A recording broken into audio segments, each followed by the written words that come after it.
Hi.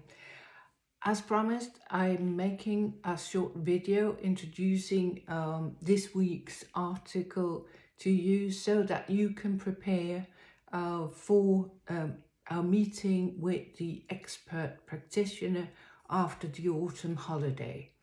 So if you open the slides and have a look where I start presenting this on slide 8, the co-production of business use and its effect, the corporation framing mediated moderation model. That's the article, and that's some kind of title, but never mind about that. So what this article does is, as it says, it's moving away from the narrative tradition regarding public relations as a form of spin rather than a means of open communication with journalists. So let's see what they get out of this move away from the spin tradition and into open communication with journalists. So we shift to the next slide and see that they have found out here framing studies traditionally focus primarily on the media and on the construction of reality through the media. And the perspectives that have been worked with in framing studies are frame negotiation between PR professionals and journalists, and then a triangle relationship between this ménage à trois, between PR, the organizational logic, and the media logic. And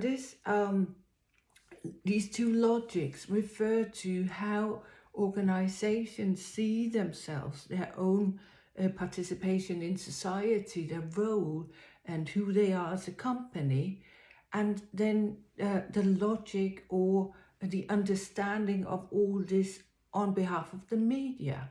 And of course, it lies within the cards here that it's not always the same perceptions. But there is an exchange here in this triangle, and that's what researchers have worked with a lot so far. And then PR professionals and journalists, what they do. So let's move on to the next slide, a complex model. And it is a complex model, but it gives us a good overview. So they say here the overall aim of this paper, their article, is to organize the literature on business and news media and to model, and here we go, what corporations say to journalists, how they represent what they say. That means how journalists represent what the corporations say. That's what it means. The relationship between corporations and journalists, what journalists report about corporations, and then the effect it has on the public. So that's quite complex, as the heading said. But there is nothing that we can't sort of follow here, and it is a great advantage for us to focus on one step at a time when we discuss what we see in the media about corporations, and especially in relation to issues. We've moved into the phase where we discuss issues. So we see we're concerned with the agendas that corporations have and the areas they are active in addition to just doing business. So all these possibilities, they look into that, and the literature, the research so far on these areas. So let's move on to the next slide, the interdependent practice. And here we see 3 levels of interdependency. And this should remind you, hopefully, of the work we did at the beginning of the semester with 3 levels.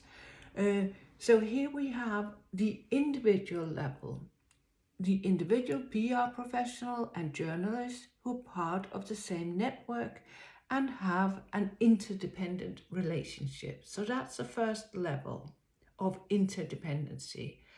Then we move up a little bit to the organizational level. That's the interdependency between the editorial offices of the media and the PR departments of corporations and the marketing departments and advertising departments. So the three different departments, if they have three, maybe they have only one that sort of takes care of the different functions. But the core is the editorial offices of the media and then the PRO departments of the corporation. And then the uppermost level, that's a macro level of society. Here we have interdependency. Here, the increasing professionalization of PR people take place together with a decreasing number of journalists.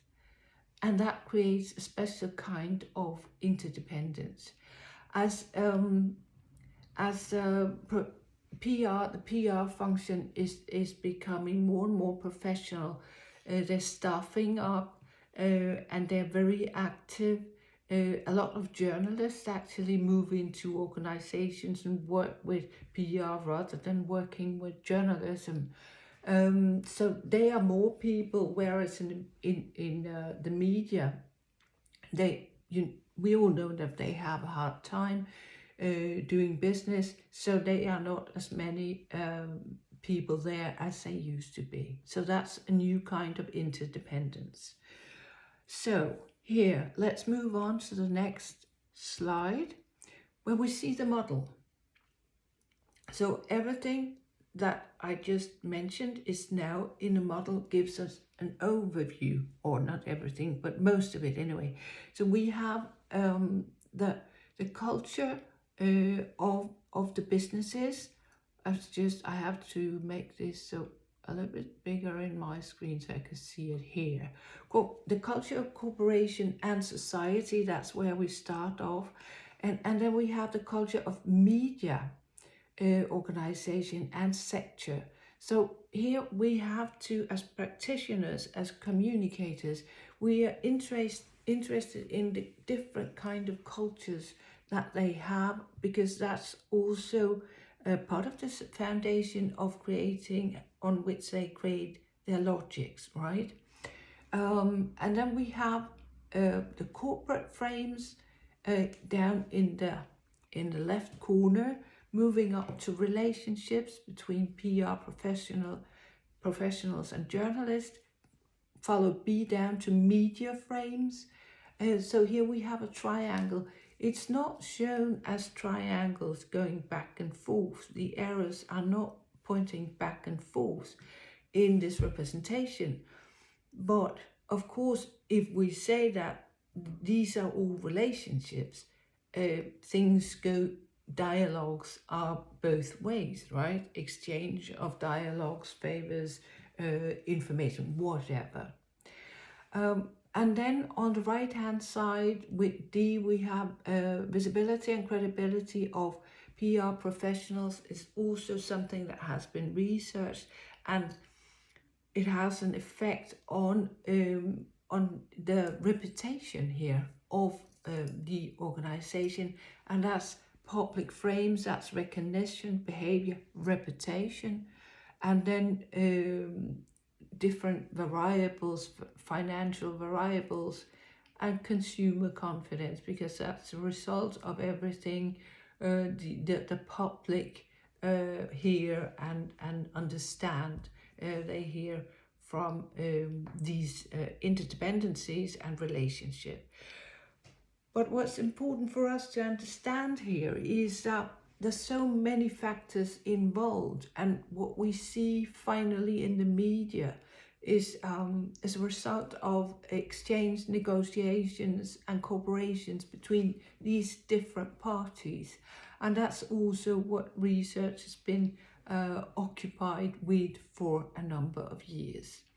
So that gives us a more nuanced understanding of what is going on and how we can work with this, both now in academia, but also later as practitioners. So let's move on to the next slide, where it says the relationship between news content influenced by corporations and its effect on the public remains unclear. Okay, nobody's been able to check this, how what is framed and what we see in the media actually affects the public. That's at least what they say here. You may be able to find something elsewhere.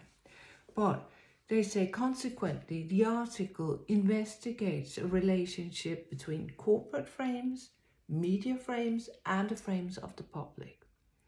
Frames like themes and how things are, and angles, perspectives that are covered. The model of co-production of business news and its effect can therefore be called, and here we go, the corporate framing mediated moderation model, as corporate, media and public frames are central in the model. So we understand that different actors are each working with their own framing, and that's sort of a negotiation. Okay, which frame will win here, which frame will carry on and be the strongest and make sense and be the one that is served or communicated to the public. Okay, the next slide here. So they say the degree of similarity between frames that corporations produce about themselves and frames that journalists produce about corporations is partially explained by the relationship between PR professionals and journalists, which is sort of maybe obvious, I think, because it's based on the relationship and the understanding that corporations can be able to communicate to media, and they will then accept. So they say there is an indirect effect where the media frames are influenced by, one, the cultures of the corporations and the media organizations involved, and then the given sector, and by the culture of society involved. The understanding, the perceptions of what is good, what is bad, and how should things really be.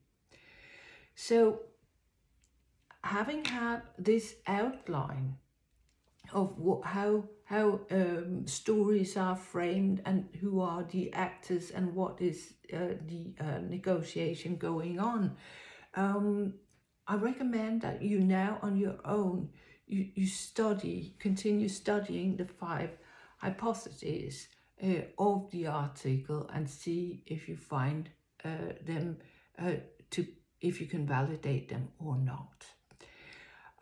This, however, if we move on to the next slide, studying this article and discussing in your groups the hypotheses and this whole area is preparing you for week 43 after the autumn break. And that's going to be a very interesting week, because we are going to meet with Jonas Schröder, as I said, head of communication from Rema 1000, together with the other class. And it's Tuesday the 26th October at 12 in 1485 218. So please be there and take the opportunity to listen to and have a dialogue with Jonas Schröder. You can see on the following slide, you can see what he has been doing and what he is doing. I showed you this last week, but maybe some of you were not there. And then on the last slide, please pay attention here and please prepare, because this is really so interesting.